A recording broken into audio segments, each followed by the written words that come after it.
आज की कहानी का नाम है चार मूर्ख पंडित। बहुत समय पहले की बात है। एक छोटे से गांव में चार ब्राह्मण मित्र रहते थे। शांत, गंभीर और विद्या के शौकीन। वे दिन रात बस एक ही काम करते, पढ़ना, रटना और बहस करना।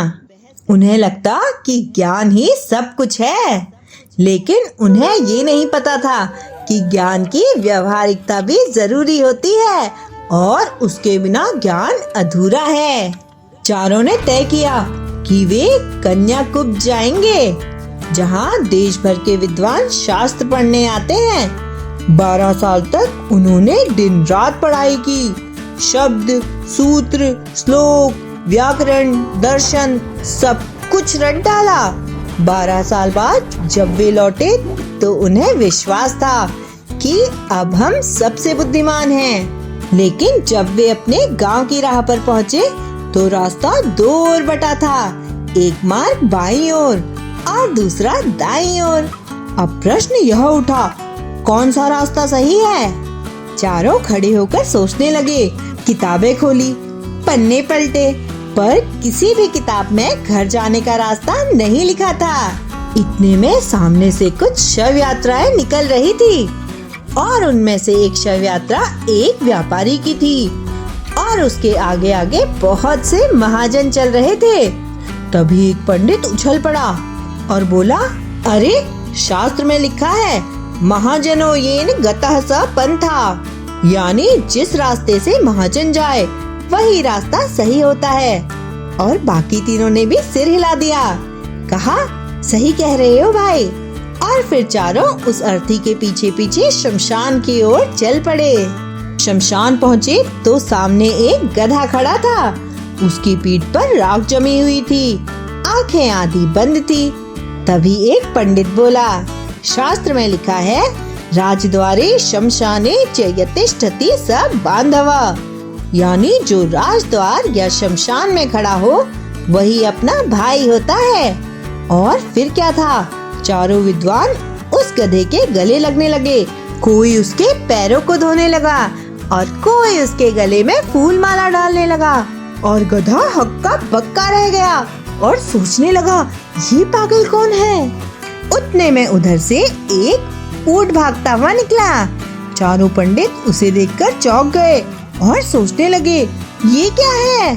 एक बोला, मुझे याद है, शास्त्र में लिखा है, धर्मस्य त्वरितः गति, यानी धर्म की गति बहुत तेज होती है और ये अवश्य धर्म है।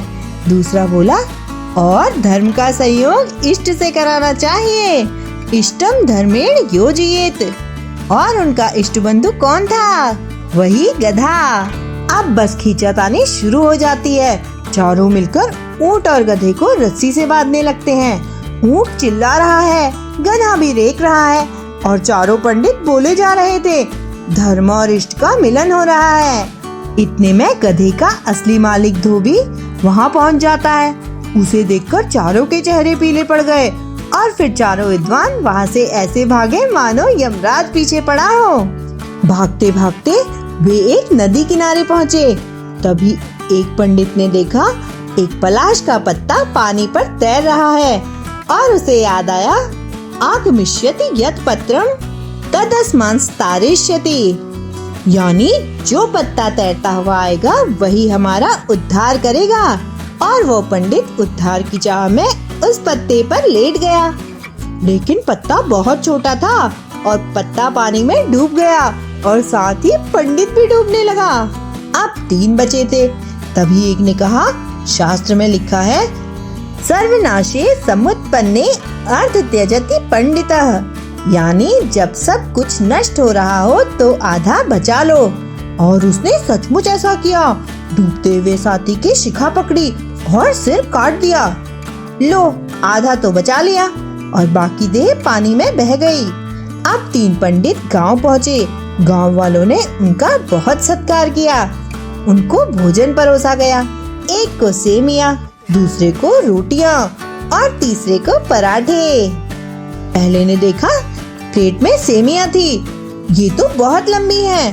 तभी उसे शास्त्र याद आया, दीर्घ सूत्री विनश्यति, लंबी चीज नाश का कारण होती है, और उसने प्लेट को दूर कर दिया। दूसरे ने कहा, रोटियां तो बहुत फैली हैं, अति विस्तार विस्तीर्णम तद भवेन चिरायुषम, फैली हुई चीज आयु घटाती है, और उसने भी मुंह फेर लिया। तीसरे ने देखा पराठे में छेद है, तभी उसे याद आया, छिद्रेष्वनर्था बहुली भवन्ति, यानी छेद में अनर्थ होता है, और वो भी भूखा रह गया। और उनकी इन हरकतों पर गांव वाले हंसने लगते हैं। और इस तरह चारों पंडित, जिन्होंने 12 साल तक पढ़ाई की, एक भी दिन समझदारी से नहीं जी सके, क्योंकि ज्ञान तो उन्होंने पाया, लेकिन व्यवहारिक बुद्धि नहीं पाई। कहानी सिखाती है, विद्या वही सार्थक है जो जीवन में काम आए। तो कैसी लगी आपको ये कहानी? ऐसी ही और मजेदार कहानियों के लिए हमारे चैनल को लाइक, शेयर एंड सब्सक्राइब करें।